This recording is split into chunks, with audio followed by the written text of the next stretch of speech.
ஒரு படத்துக்கு இவ்வளவு ஆபத்து வருமானு யாரும் எதிர்பார்க்கல.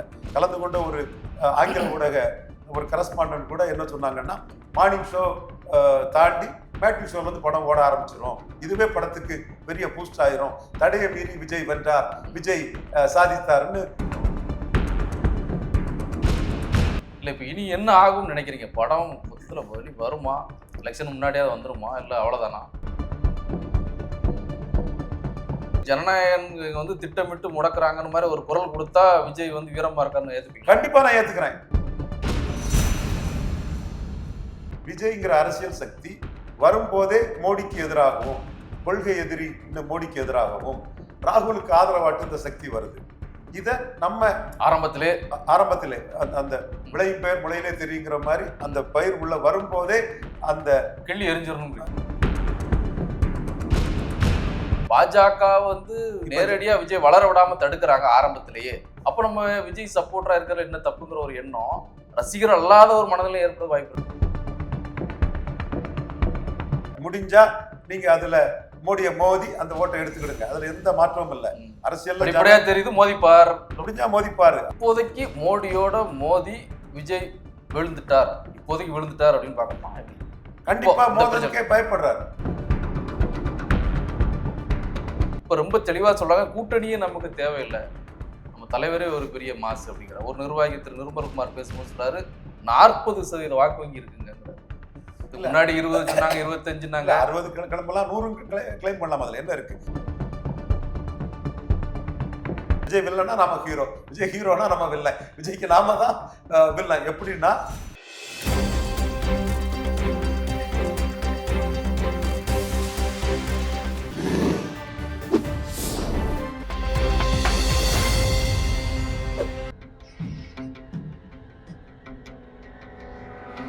தமிழலை நேயர்களுக்கு வணக்கம். இன்றைய சந்திப்பில் நம்மோடு அரசியல் திறனாய்வாளர் திரு ரவீந்திரன் துரைசாமி அவர்கள், அவரை அன்போடு வரவேற்கிறோம். சார் வணக்கம். வணக்கம் திரவியம். ஜனநாயகன் விவகாரம் முடிஞ்ச பாடு இல்லையே, புதிய உத்தரவு, சென்னை உயர் நீதிமன்றம் மீண்டும் தனி நீதிபதி முதல்ல இருந்து விசாரிங்க அப்படிங்கிற மாதிரியான ஒரு உத்தரவு வருது. நாம அந்த பேசியிருக்க நேரத்தில் ஏற்கனவே நாம இதை பற்றி பேசியிருக்கிறோம். நேற்று கூட எனக்கு உள் மனசுல தெரியும் இதுதான் ரிசல்ட்னு எனக்கு தெரியும். சரி, பட் நம்ம அதை ஆணவ மாட்டோம், அகங்கார மாட்டோம் சொல்லக்கூடாது. அந்த அடிப்படையில் அமைதி காத்தோம். அரசியல்ல பலரும் தலையிடுவாங்க, பலதரப்பட்ட மக்கள் வந்து ஒரு பிரதமர்கிட்ட தன்னுடைய கருத்துக்களை முன்வைப்பாங்க. அந்த வகையில எங்களுடைய கருத்து பிரதமர்கிட்ட நாங்க முன் வச்சது, சசிகலா அம்மையார் ஐயா நடராசன், சசிகலா அம்மையார்ல எம்என் நடராஜன் மிகப்பெரிய ராஜதந்திரி, மிகப்பெரிய அறிவாளி, மிகப்பெரிய துணிச்சல் கொண்டவர். தமிழக அரசியலே கலைஞருக்கு ஒரு கடுக்கா கொடுத்து ஜெயலலிதா சிஎம் ஆறதுக்கு முக்கிய காரணமா இருந்தவர். இந்திய அளவில் அவங்க மனைவி சசிகலா அம்மையார் முதல்வரானா காங்கிரஸுக்கு பார்கெனிங் கூடும். இந்திய அளவில் பாஜகவுக்கு எதிராக ராகுலுக்கு அடுத்தபடியா பெரிய சக்தியா நடராஜன் சசிகலா இந்திய அளவில் வருவாங்க. அது நமக்கு டேஞ்சர் ஆகும், நமக்கு ஆபத்து. ஸோ அது காங்கிரஸுக்கு பெரிய லாபம், நமக்கு ஆபத்துங்கிற கருத்தை மோடிஜி அவர்கள்ட்ட தெளிவா பல ஆதாரங்களை, எப்படி 71 இருந்தே இந்திரா காந்தி குடும்பம் தான் அங்க ஜெயிக்குங்கிற அந்த பற்றுதல், அடுத்தபடியா டிமானிட்டேஷனுக்கு எதிராக அதை மோடிக்கு எதிராக மதுரையில் அவர் பேசினதை உடனே நெடுமாறன் கலந்துகிட்ட ஒரு விழாவில் தான் பேசினாரு. உடனே நாம பிஎம்ஓவுக்கு அதை எடுத்து ஸ்கேன் பண்ணி அனுப்பி கொடுத்தோம். அதே போல இவங்களோட கடந்த கால வரலாறு, 2004 அதிமுக பாஜக கூட்டணியை ஓட்டப்படகுன்னு சொன்னது, இப்படி இவங்க வரலாற்றில் இந்திரா காந்தி மீது பற்றுதல் கொண்டவர், 2 பிரைம் மினிஸ்டரை கமாண்ட் பண்ண ஒரு தமிழன் படத்தை முள்ளிவாய்க்கால் முற்றத்தில் வைக்காதவர். ஸோ அந்த குடும்ப விசுவாசி இவங்க வந்தாங்கன்னா காங்கிரஸுக்கு பார்கெனிங் கூடிரும். காங்கிரஸ் வந்து பழைய பாணியில 20 சீட்டு அது இதுன்னு திமுகவும் அதிமுகவும் காங்கிரஸுக்கு போட்டி போடுவாங்க. நம்ம ஒண்ணும் இல்லாம தெருவில் தான் நிற்கணும் பாஜக. ஸோ அவங்கள கிரஷ் பண்ணிடணுங்கிற கருத்தை நாம சொன்னோம். அது நடந்த கதை, பழைய கதை. இன்னைக்கு வரை அது தொடருது. சாக்கடை ஜலம் பண்ணாலும் வீடு தீப்பிட்டு எரியும்போது அதை கொண்டு அணைக்கணும்னு என்னைக்கும் நிரந்தர மதிப்புக்குரிய ஐயா குருமூர்த்தி சொன்ன கருத்தே மீறி நாங்க ப்ரோ மோடி தான், ஆன்டி ஸ்டாலின் இல்லைங்கிற எங்களோட கருத்து மோடி கிட்ட எடுபட்டுது. அதே மாதிரி இப்பவும் விஜயை பொறுத்தளவுல நாம பாஜக தலைமைக்கு கூறின கருத்து என்னன்னா, விஜய்ங்கிற அரசியல் சக்தி வரும்போதே மோடிக்கு எதிராகவும், கொள்கை எதிரி இன்னும் மோடிக்கு எதிராகவும், ராகுலுக்கு ஆதரவாட்டு இந்த சக்தி வருது. இத நம்ம ஆரம்பத்திலே அந்த விளையும் பெயர் முளையிலே தெரியுங்கிற மாதிரி அந்த பயிர் உள்ள வரும்போதே அந்த கிள்ளி எரிஞ்சிடணும். முளையிலே கிள்ளி எரிஞ்சிடணும். ஏன்னா இது வளர்ந்தா, இந்த விஷ செடி வளர்ந்தா அது, அதாவது விஷ செடி நான் விஜய் சொல்லல, மோடி பார்வையில அது விஷ செடி, அவங்களோட வளர்ச்சிக்கு தடை. அப்போ நீங்க வந்து வரும்போதே சிஏஏ எதிர்ப்புன்னு ஒரு தீர்மானத்தை போட்டு ராகுல் அலையன்ஸுக்கு 39 சீட்ல ஒரு சீட்டு கூட பாதிச்சிடக்கூடாதுன்னு வாரீங்க. இன்னும் சொல்ல போனா திருவனந்தபுரத்துல இந்த சிஏ எதிர்ப்புன்னு இவர் சொன்னதை மலையாள பத்திரிகைகள் எல்லாம் பெருசா போட்டு இவர் தமிழ்நாட்டுக்குள்ள காங்கிரஸ் திமுகவை ஆதரிக்கிறாரு, காங்கிரஸ் ஆதரிக்கிறாருன்னு, தமிழ்நாட்டுல தானே ஒரு ஹீரோ. இதை வச்சு கேரளாவுக்குள்ள கம்யூனிஸ்டா காங்கிரஸாங்கிறதுல அந்த முஸ்லீம் ஓட்டெல்லாம் அப்படியே வந்து சசி தரூருக்கு விழுந்துட்டு விஜய் மையமா வச்சு காங்கிரஸ்காரன் வந்து அங்க அப்படி பிரச்சாரம் பண்ணியிருக்கான். ராஜீவ் சந்திரசேகர் ரெண்டு பேருமே நாயர் கம்யூனிட்டி தான். நமக்கு ராஜீவ் சந்திரசேகர் ஜெயிப்பாருங்கிற ஒரு சூழ்நிலையில குறைஞ்ச ஓட்டுல சசி தரூர் ஜெயிக்கிறதுக்கு விஜயோட சிஏ எதிர்ப்பு வந்து கேரளாவிலே காங்கிரஸ்காரங்க பயன்படுத்தி இருக்காங்க. அந்த வேணுகோபால் காங்கிரஸ் அந்த லாபி வந்து பெரிய லெவல்ல அவங்க அதை பயன்படுத்தினாங்க. அது பிறகு கேரளாவில் சிஎம் ஆகுதுக்கு விஜய் வேணுகோபாலை சப்போர்ட் பண்ணிடுவாரு. இங்க காங்கிரஸ் விஜய் கூட்டணி 50-50, 117 காங்கிரஸுக்கு 117 விஜய்க்கு. 2.5 வருஷம் விஜய் சீஃப் மினிஸ்டர், 2 வருஷம் கார்த்திக் சிதம்பரமும் செல்வ பிறந்தையும் அவங்களுக்குள்ள காங்கிரஸுக்குள்ள சீஃப் மினிஸ்டர்னு பெரிய டீல் போகுது. வேணுகோபால் அதை முடிவு பண்ணிட்டாரு. விஜயால தினத்தந்தியிலே போட்டிருந்தாப்லே பெருசாட்டு பல ஸ்டேட்டுகள்ல விஜய் ரசிகர்களால காங்கிரஸுக்கு லாபம் இருக்கு, திமுகவா விஜய் ஆகும் போது அவங்க விஜய்க்கு முடிவெடுக்கலாம். காரணம் திமுகவுக்கு தமிழ்நாட்டில் மட்டும்தான் செல்வாக்கு, விஜய்க்கு கேரளாவில், ஆந்திரா, கர்நாடகா, தெலுங்கானா, மும்பை எல்லா இடத்துலயும் செல்வாக்கு இருக்குன்னு தினத்தந்தி தினமலர்லே செய்திகள் வந்து ஐபி ரிப்போர்ட் பண்ணாங்க, நம்மளும் ரிப்போர்ட் கொடுத்தோம். நம்ம பார்வை என்னன்னா விஜய்ங்கிற சக்தி 2029 மோடிக்கு எதிராகும். இதனாலதான் நம்ம 8ஆம் தேதி நியூஸ் 18 தொலைக்காட்சியிலே ஒரு விவாதம் நடக்கும் போது நாம சொன்னோம், அதுல கலந்து கொண்டவங்க மற்றவங்க எல்லாமே வந்து ஒரு படத்துக்கு இவ்வளவு ஆபத்து வருமானு யாரும் எதிர்பார்க்கல. கலந்து கொண்ட ஒரு ஆங்கில ஊடக ஒரு கரஸ்பாண்டன்ட் கூட என்ன சொன்னாங்கன்னா, மார்னிங் ஷோ தாண்டி மேட்னி ஷோல வந்து படம் ஓட ஆரம்பிச்சிடும், இதுவே படத்துக்கு பெரிய பூஸ்ட் ஆயிரும், தடையை மீறி விஜய் வென்றார், விஜய் சாதித்தார்னு விஜய் ரசிகர்லாம் துள்ளி குதிச்சிருவாங்க, பயங்கர ஒரு பூஸ்ட் ஆயிரும், இதுவே வழக்கமான விஜய் படத்துக்கு வர்ற மாதிரி பெரிய பூஸ்ட் ஆயிரும். அப்ப நாம சொன்னோம் இது சசிகலா டைப் ட்ரீட்மெண்ட்னு சொன்னோம். விஜய்க்கு சசிகலா டைப் ட்ரீட்மெண்ட் தான் போகிறதா நான் இப்ப உணர்றோம். சரி, இல்ல இப்ப இனி என்ன ஆகும்னு நினைக்கிறீங்க? படம் மொத்தத்துல வருமா, எலெக்ஷன் முன்னாடியே வந்துருமா, இல்ல அவ்வளவுதானா? எலெக்ஷனுக்கு முன்னாடி வந்ததுன்னா அது பாஜகவுக்கு எதிராக அதுல நிறைய காட்சிகள் இருக்குது. சரி, பாஜக அணிக்கு எதிராக நிறைய காட்சிகள் இருக்குது. எம்ஜிஆர் பேரை சொல்லி என்டிஏ, அதாவது என்டிஏல உள்ள எடப்பாடி பலகீனப்படுத்தக்கூடிய காட்சிகள் நிறைய இருக்குது. திமுக எதிராக ஒண்ணும் இல்ல, திமுகவுக்கு எதிராக தான் அவங்க அது வரும். சீமானே திமுக தான் எதிர்க்கிறாரு. சரி, யார் ஓட்டை பிரிக்கிறாரு? எடப்பாடி ஓட்டை தானே பிரிச்சு ஜெயலலிதா இருக்கும்போது 1 விழுக்காட்டுல இருந்த ஒரு 8.2 விழுக்காட்டுல வந்துட்டாரு. அப்ப நீங்க நான் இன்னொரு பாக்குறேன் சார், நம்ம எது இடையூறு பண்றோம்னா, இப்ப நீங்க அதுக்கு எதிரான காட்சிகள் இருக்குது, அப்ப திட்டமிட்டு பாஜக அந்த வேலையை பண்றதுங்கிறது நீங்க வெளிப்படையா சொல்றீங்க. வெளிப்படையா சொல்றேன், வெளிப்படையா சொல்றீங்க. அப்போ இது மக்களுடைய பார்வைக்கும் போகும்போது அது விஜய்க்கு அது ஒரு பாசிட்டிவா மாறதுக்கான ஒரு வாய்ப்பா தான் இருக்குது. பாஜக வந்து நேரடியா விஜய் வளர விடாம தடுக்கிறாங்க ஆரம்பத்திலேயே. அப்ப நம்ம விஜய் சப்போர்ட்டரா இருக்கிற என்ன தப்புங்கிற ஒரு எண்ணம் ரசிகர் அல்லாத ஒரு மனதில் ஏற்பட வாய்ப்பு இருக்கு. உண்மைதான், நான் ஆணித்தரமா சொல்றேன், உண்மைதான், அதுல எந்த மாற்றமும் இல்லை. முடிஞ்சா நீங்க அதுல மோடிய மோதி அந்த ஓட்டை எடுத்துக்கிடுங்க, அதுல எந்த மாற்றமும் இல்லை.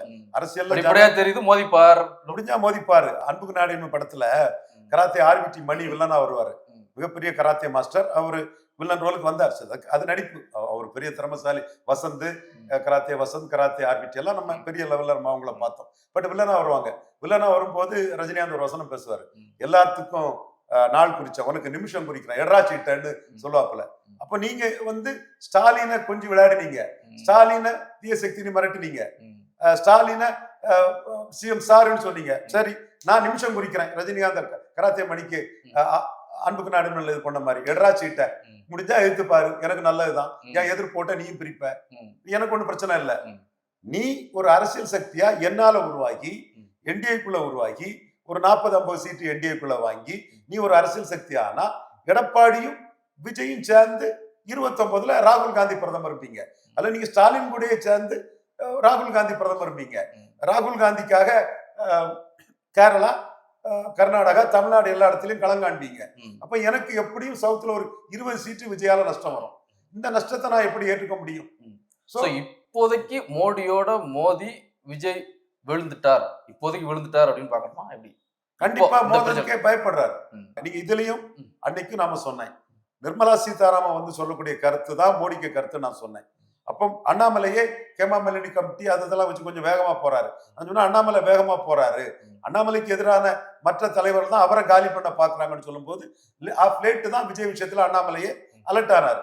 அப்ப நமக்கு வந்து தெளிவா தெரியும், நிர்மலா சீதாராமன் கமிட்டி வந்து ஒரு மேட்டரை சொல்லுதுன்னா அந்த இடத்துக்குள்ள மோடி இருக்கிறாரு. அவங்களே அண்ணாமலை கருத்தையும் நயனார் கருத்தையும் அப்படி தட்டி விட்டுக்கிட்டு நான் மோடியோட ரெப்ரசன்டேட்டிவா வந்திருக்கிற கருத்தையே சொன்னாப்ல. அப்பவே நமக்கு எல்லாமே அந்த ரேகைகள் புரிய ஆரம்பிச்சிடுச்சு. விஜய் அரசியல் சக்தியானா மோடிக்கு எதிரான சக்தியா, ராகுல் காந்திக்கு ஆதரவான சக்தியா ஆவாரு.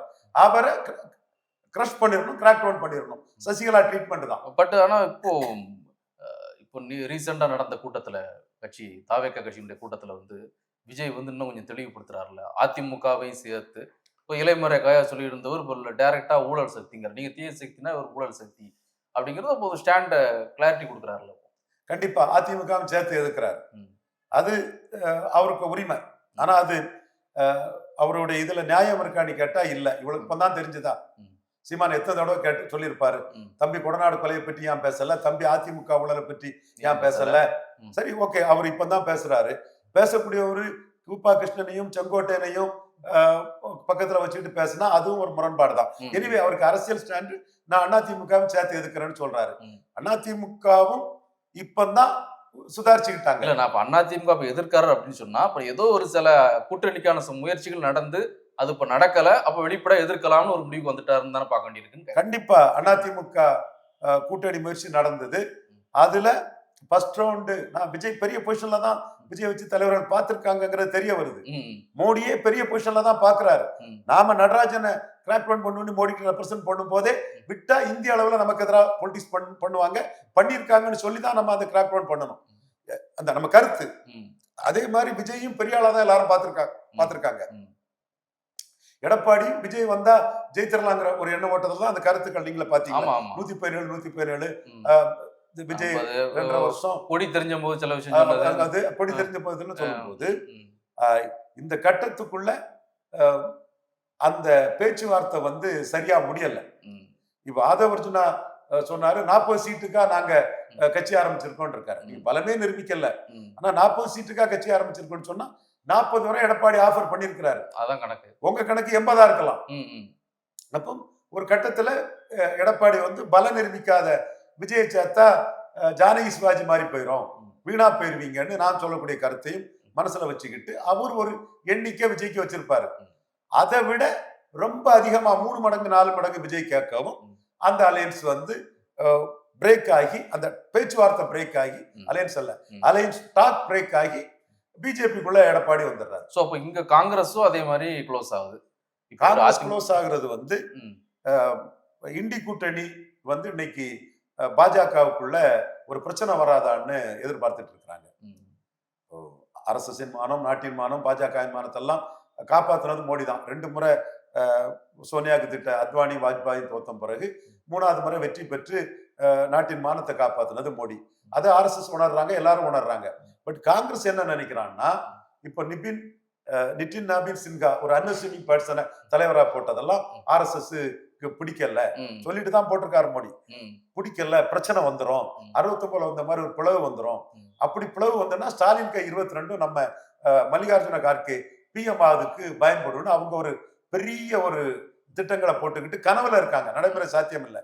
அந்தந்த கட்சியோட கனவுல அவங்க ஸ்ட்ராட்டஜில தானே இருப்பாங்க. அது மட்டும் இல்ல, ஸ்டாலின் 2 தடவை ஜெயித்து கொடுத்திருக்கிறாரு. அப்ப இங்க வந்து தோத்துட்டா இண்டி கூட்டணி பனாலாயிரும். விஜய்க்கு பலம் தெரியாது. விஜய் காங்கிரஸ் ஆளுதான், பலம் தெரியாது.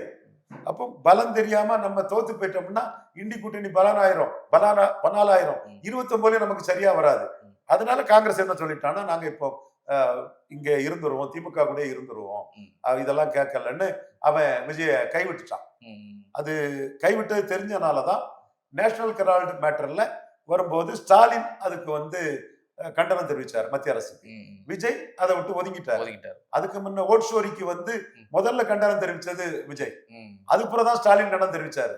இதெல்லாம் நாங்க நுணுக்கமா மோடிக்காக பார்த்து எல்லாம் பிஎம்ஓ கிட்ட, மோடி டீமு கிட்ட, குஜராத் டீம் கிட்ட, டைரக்டா மோடி கிட்ட எங்க ஆட்கள் ரிப்போர்ட் பண்றதுனாலதான் விஜய்க்கு இந்த ட்ரீட்மெண்டே வருது. சோ விஜய் பொறுத்தவரையில காங்கிரஸ் கூட்டணியும் பனால் ஆயிடுச்சு. அதிமுக கூட்டணியிலையும் பாஜக சேர்த்துட்டாங்க. பாஜகவை ஏன் சேர்த்தாருன்னா என்டிஏ 18 விழுக்காடு ஓட்டோட சீமான 8 விழுக்காடு சீமான சிஎம்மா சொன்னா நமக்கு எதிராக ஒரு அணி அமைக்கக்கூடிய கெப்பாசிட்டி அண்ணாமலைக்கும் பாஜகவுக்கும் இருக்குது. அப்ப 2வது இடத்துக்கு அதுல மல்லு கட்டிட்டு இருக்கணும். சோ அதோட அவங்க கிட்ட கை குலுக்கிட்டோம்னா 2வது இடம் ஷுவர். அதுக்கு மேல முதல் இடம் வந்தா வரட்டு, வரலன்னா பரவாயில்ல. 2வது இடத்தை உறுதிப்படுத்தினோம்னு எடப்பாடி முயற்சி பண்ணிட்டாரு. இந்த இடத்துக்குள்ளதான் பல நிரூபிக்காத விஜய், ஜான ஆரோக்கியசாமி, ஆதவ அர்ஜுனாலாம் தங்களை ரொம்ப பெருசா ப்ரொஜெக்ட் பண்ணி அணி அமையாம போயிட்டு இதுல சீமான் கிட்டே முதல்ல பேசினாங்க. டிக்கடித்த விஜய் துணை முதல்வர் சீமான். அப்பதான் நான் ஜான ஆரோக்கியசாமிக்கு நமக்கு அது பெரிய போரே வந்துடுச்சு. நான் ஜானு கிட்ட சொன்னேன், பல நிரூபிக்காத விஜய் எப்படி சீமான் சீஃப் மினிஸ்டரா சொல்ல முடியும்? நீ வேணா விஜய சீமான சீஃப் மினிஸ்டரா சொல்லு அப்படிங்கிற கருத்தை நாம முன் வச்சோம். அப்புறம் சீமான் அவரு 234 தனிச்சு போட்டிங்கிறதுல போகக்கூடியவர். கொஞ்சம் ஆசைப்பட்டார், நான் மறுக்க வரல. விஜய் தம்பி தன்னை சிஎம்மா ப்ரொஜெக்ட் பண்ணுவான்னு மாட்டான்னு தெரிஞ்சதும் தம்பி நான் பல நிரூபிச்சவன், நீ பல நிரூபிக்காதவன், தம்பி தான் அண்ணனை ப்ரொஜெக்ட் பண்ணு சொல்லி அந்த இதுவும் பிரேக் ஆயிடுச்சு. அப்புறம் திருமாவளவன் இங்க இருந்து வெளியே வருவாருன்னு ஒரு எதிர்பார்த்தேன். அதுவும் திருமாவளவன் என்னையா சிஎம்மா சொல்லல, ஆதவ அர்ஜுனா ஏன் ஆளுன்னு ஆதவ அர்ஜுனா ஒரு அடி அடிச்சிட்டாரு. சோ எந்த இடமே அந்த கூட்டணி முயற்சிகள் கைவிடல. பாருங்க, போனீங்க தெளிவா போகும். இந்த கூட்டத்துல அது அவங்க ஒரு கிளாரிட்டி கொடுக்குறாங்கல்ல, இந்த முயற்சிகள் நடந்துச்சு, கூட்டணி முயற்சிகள் நடந்துச்சு, அப்புறம் அவங்களா சில சேருவாங்கன்னு நினைச்சு சில எதுவுமே நடக்கல. இப்ப ரொம்ப தெளிவா சொல்றாங்க, கூட்டணியே நமக்கு தேவையில்லை, நம்ம தலைவரே ஒரு பெரிய மாசு அப்படிங்கிற ஒரு நிர்வாகி திரு நிர்மல்குமார் பேசும்போது சொல்றாரு 40% வாக்கு வங்கி இருக்குங்கிறாரு. முன்னாடி 20 சொன்னாங்க, 25 60 கிளம்பலாம், 100 கிளைம் பண்ணலாம். அதுல என்ன இருக்கு? வெறும் கிளைம் தானே. ஏட்டு சுரக்கான்னு சீமான் முத நாளே சொல்லி நம்ம குறைச்சு மதிப்பிடுறாங்க நிறைய பேரு. இல்ல, அது 26 ரிசல்ட் வந்தா தானே தெரியும்னு நான் பிரியனையே சொன்னேன். ஒப்பனாட்டே பிரியனை சொன்னேன், யாராத்தா செத்தான்னு ரிசல்ட் வந்தா தெரியும். 50 கேண்டிடேட் இல்லாதவரை நீங்க 214 போடக்கூடிய சீமானுக்கு குறைச்சி மதிப்பிட்டு பேசுறீங்கன்னு என் தம்பி ரங்கராஜ் பாண்டே, பிரியன் போன்றவங்கள்ட்ட நான் சொன்னேன். அவங்க கருத்து தான், ஜனநாயகத்துல ஒவ்வொருத்தருக்கும் கருத்து உரிமை உண்டு. நான் விஜய் இன்எலிஜிபிள், இன்காம்பிட்டன்ட், மண்குதிரை விஜய் கேண்டிடேட் போடுறதே சிக்கலுங்கிறதான சொல்றேன். அதுக்கும் நான் ஆதாரத்தை சொல்றேன். இப்ப நாம தான் விஜய்க்கு விஜய் வில்லன்னா நாம ஹீரோ, விஜய் ஹீரோனா நம்ம வில்லன், விஜய்க்கு நாம தான் வில்லன். எப்படின்னா அவர் 214 போட்டுக்கிட மாட்டாருங்கிறத எக்ஸ்போஸ் பண்ண நாம தான். அவருக்கு பிறந்த நாள் 35 இடத்துல தான் நடந்தது. ஒரு 1 லட்சம் ரூபாய் செலவழிக்கிறதுக்கு 35 பேர் தான் அவருக்கு இருக்கிறான். 214 இடத்துல அவர் கேண்டிடேட் இல்லைங்கிறத இதை வச்சுதான் சொல்றேன். நான் என்ன சொல்றேன், அதெல்லாம் சரி. ஆனா ஒரு வீட்லயும் 2 பேர் இருக்கிறாங்க விஜய் ரசிகர்கள். ஒரு வீட்டுக்கு 2 பேர் இருக்காங்க. அந்த 2 பேரும் வாக்களிக்க தகுதி உடைய இளைஞர்களா இருக்கிறாங்க. அதான் வீட்டுக்கு 4 பேர் ரஜினிகாந்துக்கு இருக்காப்புல. ரஜினிகாந்த் ராமதாஸுக்கு எதிராக குரல் கொடுத்தாரு, அவ்வளவு சீட்டும் ராமதாஸ் ஜெயித்தாரு. 40க்கு 40 அடிச்சுட்டு போயிட்டாங்க. ராமதாஸ் ரஜினிகாந்த் தோல்வியை தழுவினாரு. அந்த ராமதாஸ அந்த ரஜினிகாந்த அது கொடுத்தது வாய்ஸ் கொடுத்தது. அவர் நேரடியா களங்காணல. அவர் தன்னுடைய எதிரான கருத்தை முன்வைக்கிறார். இவர் கட்சியை தொடங்கியிருக்காரு, ஒரு அமைப்பு நிறுவிருக்காரு, நிர்வாகிகள் இருக்கிறாங்க. அதிமுக மூத்த நிர்வாகிகள் அங்க போயிருக்கிறாங்க, சில வேலைகள் செஞ்சுட்டு இருக்காங்க. அதை எப்படி ஒப்பிட முடியும்? அப்ப அதை ஒப்பிடாண்டாம். ஏன்னா அதுல நான் ரஜினிகாந்த் தோத்த இடத்துல ராமதாஸின் வெற்றி உடையார், முத்தரையர், யாதவர், செங்குந்தர், நாயுடு, ரெட்டி, வெள்ளாளர், கிராமணி போன்ற சமூகங்களுக்கு பாதிப்புன்னு சமூகங்களை திரட்டி 2009 டிக்ளேர் பண்ணி அத்தனை இடத்துலையும் தோக்கடிச்சுங்கிறத பதிவு பண்ணதுக்காக நான் சொன்னேன். ஓகே, அது உண்மை. வெளிப்படையா எலெக்ஷனுக்கு முன்னாடியே டிக்ளேர் பண்ணி இந்த ஜாதிகளை திரட்டி அன்பாளன் யாதவ், கிருஷ்ணாந்த் யாதவ் எல்லாம் சேர்ந்து நாங்க செய்தோம். இப்ப இதுக்கு உதாரணம் என்னன்னா கமலஹாசன் தான் உதாரணம். வீட்டுக்கு 5 பேர் இருக்காங்க ரசிகர்கள். வானம்பாடியில இருந்தே அவருக்கு ரசிகர்கள் இருக்காங்க. களத்தூர் கண்ணம்மாவில இருந்தே அவருக்கு ரசிகர்கள் இருக்காங்க. அவர் படம் இன்னைக்கும் தினத்தந்தியில இந்திய சினிமா போடுவான். இந்திய சினிமாவில விஜய் படத்தோட 3 மடங்கு பழைய படம் கமலஹாசன் படம் ஒவ்வொரு வீடுகளுக்கும் சென்றது. கிராமப்புறத்துல தான் பழைய படங்களை பார்ப்பாங்க, நகர்ப்புறத்துல அவளை பார்க்க மாட்டாங்க. நகர்ப்புறத்திலையும் பார்க்கலாம். அப்போ இது விஜயை விட 3 மடங்கு ரசிகர் பலம் கொண்ட, ஒவ்வொரு வீட்டிலும் ரசிகர் பலம் கொண்ட கமலஹாசன் எடுத்தது 4 விழுக்காடு ஓட்டு தான். அதுவும் அவருக்கு உசிலம்பட்டி, முதுகுளத்தூர், ஆண்டிப்பட்டி, மேலூர்ல 1 விழுக்காடு ஓட்டு. இங்க மயிலாப்பூர், டி நகர்ல 15 விழுக்காடு ஓட்டு. அப்ப அரசியல்ங்கிறது வேற, சினிமாங்கிறது வேற. விஜய் பெரிய டான்சர் தான். நானே சர்க்கார் படத்தை 3 தடவை பார்த்தேன். ரொம்ப ஸ்டைலிஷா பெர்ஃபார்ம் பண்ணியிருந்தாரு. டான்ஸ்ல விஜய் அடிச்சுக்க ஆளே கிடையாது. சிங்களரும் விஜய்க்கு டான்ஸை பயங்கரமா ரசிப்பான். கேரளாவில் விஜய் டான்ஸுக்கு கேரளாவில் விஜய் நம்பர் 1. அந்த அளவுக்கு மம்முட்டி மோகன்லாலோட அவருக்கு மார்க்கெட் இருக்குது. பட் அபிமானம் வேற, வாக்கு வேற. அபிமானம் இருக்கு. ஆனா இப்போ அந்த ஆட்கள் என்ன நினைப்பான், சிவாஜி கணேசனுக்கு எம்ஜிஆரை தாண்டி ரசிகர் பலம் இருந்தது. மினிமம் கேரண்டி மக்கள் தலைவர் எம்ஜிஆருக்கு தான், சிவாஜிக்கு மினிமம் கேரண்டி கிடையாது. பெரிய வெற்றி எம்ஜிஆரை தாண்டி இருந்தது. ஆனா எமர்ஜென்சில அவரு காங்கிரஸ்ல போனதும் போல்ட்னஸ் இல்லாம ஆளுங்கட்சி கூட போயிட்டாருன்னாப்ல. இப்பவும் விஜய்க்கு மைனஸ். மோடி தரப்போட அந்த தாக்குதலை எதிர்கொண்டு எதிர்வினை ஆற்ற முடியாம பேசாம இருக்கிறதா விஜய்க்கு மைனஸ். அப்ப லீடர்ஷிப் குவாலிட்டி இல்ல. மண்குதிரை தான், படத்துலதான் பீரம் 10 வரை அடிக்கிறது. இங்க வந்து ஒரு சீமான் போட்டவங்க மாதிரி போல்டான ஒரு கருத்தை சொல்ல முடியாம இப்படி ஜனநாயகம் வந்து திட்டமிட்டு முடக்குறாங்கன்னு மாதிரி ஒரு குரல் கொடுத்தா விஜய் வந்து வீரமா இருக்கான்னு ஏத்துப்பீங்க? கண்டிப்பா நான் ஏத்துக்கிறேன். அதுல காரணமே மத்திய அரசு தாங்க, இது காரணமே மோடி தான், கண்டிப்பா காரணமே அமித்ஷா தான் அப்படின்னு சொல்லி ஒரு வீடியோவோ ஒரு ஸ்டேட்மெண்ட்டோ வந்துட்டா விஜய் வந்து நான் சொல்லிடுவேன், தாராளமா சொல்லிடுவேன். திரவியம், உங்க முன்னாடியே நீங்க தமிழ்நிலையில பேட்டி எடுங்க, நான் போல்டுன்னு சொல்றேன். இதை தம்பி சாட்டை துறைமுகம் கூட ஒரு 10 நாளைக்கு முன்ன சொல்லியிருக்கான். 10 நாளா விஜய் தூங்கிட்டு தான் இருக்கிறாரு. சாட்டை இதை விஜய் நல்லாவே பாக்குறாரு. சாட்டைக்கு இது எந்த அளவுக்கு விஜய் ரீச் ஆகுறாரோ அந்த அளவுக்கு தம்பி சாட்டை ரீச் ஆகுறான். அப்ப அது அவருக்கு விஜய் 10 நாளே ஆயாச்சு. நீங்க கேட்கக்கூடிய இந்த இது 10 நாளே விஜய் காதுகளுக்கு பெய்யாச்சு. இப்ப 11வது நாளா நானும் சொல்றேன். அதை செய்துட்டாருன்னா விஜய் போல்டுன்னு நான் சொல்லிடுவேன். நான் இது லாலு பிரசாத் யாதவ் RSS மோகன் பகவத்தை போல்டா எதிர்கொண்டதான் நான் இன்னைக்கும் பாராட்ட தானே செய்யறேன். லாலு பிரசாத் யாதவ் அந்த தில்லு இருந்தது. தாய்ப்பால் குடிச்சவங்கள எவன் வீரனை போட்டு பாத்திரலாம் நீ கேட்டாரு லாலு பிரசாத் யாதவ். நான் மறுக்கலையே, சுத்த வீரர் தான் லாலு பிரசாத் யாதவ். விஜய் கேட்டா நான் பாராட்டிட்டு போறேன். எனக்கு என்ன இருக்கு திரவியம்? கேட்கல வியாபார அரசியலுக்கு வந்த ஒரு வியாபாரம் பண்றாருன்னு குற்றம் சாட்டுறேன். நீங்க மெர்சல் படத்துல சினிமா ஹீரோவா GSTக்கு எதிராக பேசுனீங்க. உங்க படத்தை தீக்காக்காரன், கிறிஸ்டின் முஸ்லிம்ஸ், நாம் தமிழர், திராவிட இயக்கம் அத்தனை பேரும் பிஜேபி, காங்கிரஸ்காரன் அத்தனை பேரும் பிஜேபிக்கு எதிராக தூக்கி விட்டான் தமிழ்நாட்டுல. அதனாலதான் உங்க ஜில்லா, பைரவா இந்த ரேஞ்சை தாண்டி 2 மடங்கு ரேஞ்சு நீங்க ஏறினீங்க. ஆன்டி பிஜேபியில ஏறினீங்க. For every action there is equal and opposite reaction. கொடுத்தவனே பறித்து கொண்டாண்டி மானியனி மாதிரி எந்த மோடி எதிர்ப்புல நீங்க 5-6 படத்துக்கு வசூலை ஏத்தினீங்களோ அந்த இது உங்களுக்கு இன்னைக்கு for every action there is equal and opposite ரியாக்ஷன்ங்கிறதுல உங்களுக்கு வந்து வரையா இருக்குது. சரி, இது நேச்சுரல் ஜஸ்டிஸ் மாதிரி தான் இருக்குது. இன்னொரு வகையில பார்த்தா